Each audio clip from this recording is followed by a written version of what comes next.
losing fat, building muscle, and getting healthier. That's what the gym is for. But have you ever felt lost in the gym and wondered, how do I use this machine? Aren't these machines the same? Should I warm up and stretch first? Nah, I'll probably be fine. Oh, I know that exercise. I've done that before, back in college. How much weight should I use? This doesn't look that heavy. Let's give it a try. Shit, it's heavy as hell. Okay, you got this. You got this. Damn it, I don't got it. Somebody save me. Shit, I hope nobody saw that. That's enough for today.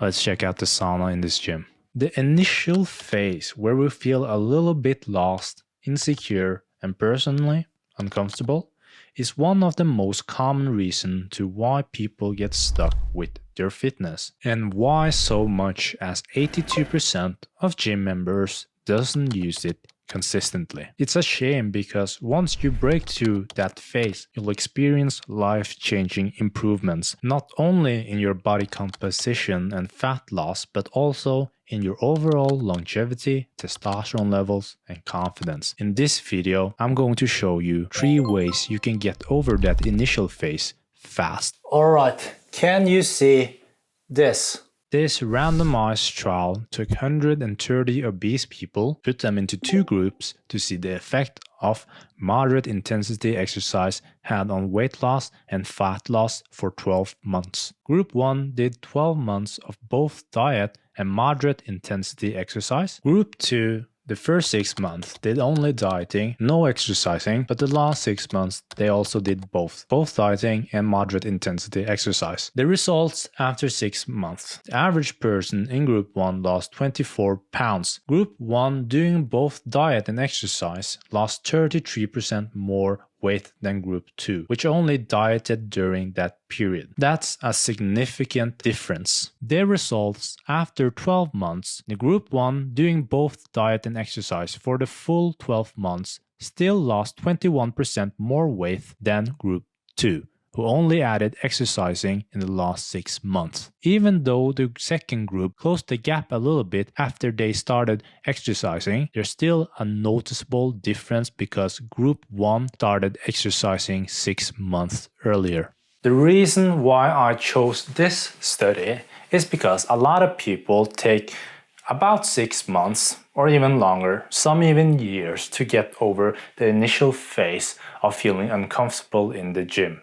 And even if you're dieting, you're still leaving a lot on the table by not incorporating regular exercise. I've helped many overcome this initial phase, and here's how you can do it fast. The best way to not feel or look lost in the gym is to arrive with a plan. Having a clear workout plan prevents you from aimlessly wandering around the gym and reducing also anxiety by establishing familiarity and structure. Stick to a simple routine and keep it easy in the beginning. If you want to lift weight, starting off with mainly machines is, in my opinion, a good place to start if you're unexperienced, because unless you're from Essex, it's pretty easy to figure out how to use a machine, much easier than to learn proper techniques on barbells or dumbbells. Also, machine reduces the risk of injury, and it's pretty hard to fuck up on machines. Another simple routine you can stick with in the beginning is kettlebell workouts. They'll get your heart rate up, they're great for fat loss, great for functional fitness and also cardio, but still builds you some muscle. They might look intimidating, but they're pretty easy to use. They're a lot easier than they seem, and you burn a lot of calories with them in a short amount of time. But keep in mind, regardless of what program you do, achieving and maintaining weight loss requires consistency, and consistency requires discipline and accountability. There is a great quote from Dan Martell.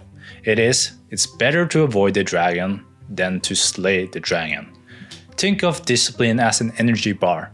each time you have to slay the dragon or do something that you rather not do, it drains a little bit of that energy bar.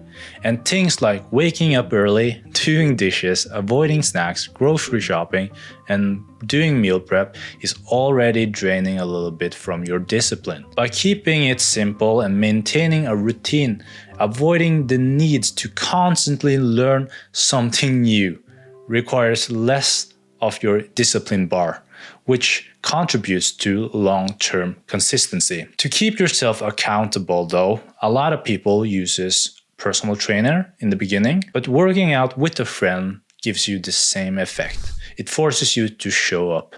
The benefit of using a personal trainer though is that in the beginning it speeds up the learning curve. But let's be real, PTs can be expensive. Using an online coach is much cheaper and you get the same effect. And honestly, for a lot of people, they don't like getting babysit the whole workout. It can get tiring really quickly. Plus, there are a lot of different personalities in the gym. You might not click with everyone.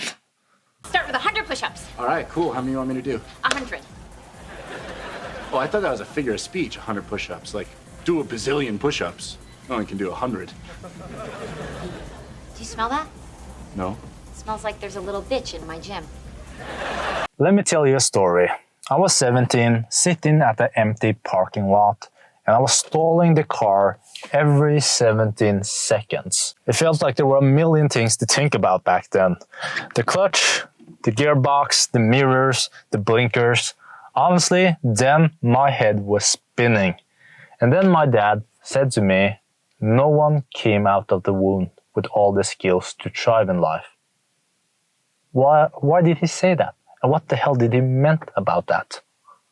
The first time we do anything or anytime we start a new job, we all suck in the beginning. We all feel a little bit lost and unsure of what we're doing, but if we stick with it, we get better.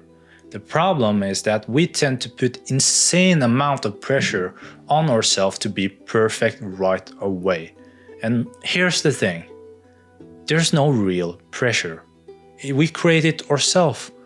A lot of beginners feel lost and uncomfortable because they think they're being watched or judged because they don't know what they're doing in the gym. But in reality, no one is watching you as closely as you think. Secondly, no one judges you as hard as you judge yourself. And having negative thoughts and being hard on yourself will lead to nowhere. No one came out of the womb with all the skills to thrive in life. You are gonna suck in the beginning. You should just accept that. But if you continue, you'll get better. And over time, it becomes like driving. It becomes muscle memory. If you want to skip the errors, check out the TLA, link in the descriptions. We have video walkthroughs that shows you in detail how to do every exercises correctly, and also a coach for you that will speed up the learning curve in the beginning. But whether you'd use us or do it yourself or watch YouTube videos to learn those exercises or use a PT, just remember, everyone has to start somewhere. There are some practical tips that helps you feel more comfortable in the gym. The second tip is choose non-peak hours to work out. Going during less crowded times reduces anxiety for many beginners. You feel a lot more at ease trying things out, make mistakes, without feeling like everyone's watching you. For many, it actually makes a big difference. Third one is familiarize yourself with the gym layout. Take a tour, know where everything is located. This decreases uncertainty and the fear of looking lost. We've all been there. Knowing your way around boosts your confidence, allowing you to be more focused and be more effective on your workouts. Doing these things will help you feel more in control. And don't compare yourself to others. In this gym, especially as a beginner, many adapt a hierarchy mindset. A hierarchy based on how we looked. Avoiding these internalized biases about weight and self-worth is crucial. How you look doesn't define your value as a person. And you'd be surprised of how insecure even the most chiseled person in the gym can be. Why do you think those people spend so much time and effort maximizing their looks? My point is, your goals, and focus should just be becoming a better version of yourself and not being better than the other peoples in the gym. Focus on your health metrics over looks. Remember why you're doing this. Understand that it won't happen overnight, and you should acknowledge and celebrate all the small victories, like performing your first pull-up, noticing an increase in strength, because every bit of progress counts. Keep your eyes on your own journey and stay consistent, and I promise you, you've got this. You should know this. The study I talked about in the beginning, where they found out that the participant in the group that did dieting plus moderate intensity exercise training for 6 months versus the group that only did dieting for 6 months. The group that did dieting and exercise for 6 months, they got 33% better result. But what's crazy is that the moderate intensity exercising that they were doing were brisk walking. This meta-analysis, which is a study of many studies, the result shows that HIIT, high-intensity interval training, is significantly more effective than moderate, consistent intensity training like walking or low-intensity running for reducing waist circumference, for reducing fat mass percentage, and also improving VO2 max. These are all important cardiovascular health and longevity metrics. But to be fair to the people, they still lost 24 pounds in only 6 months by doing moderate intensity workout.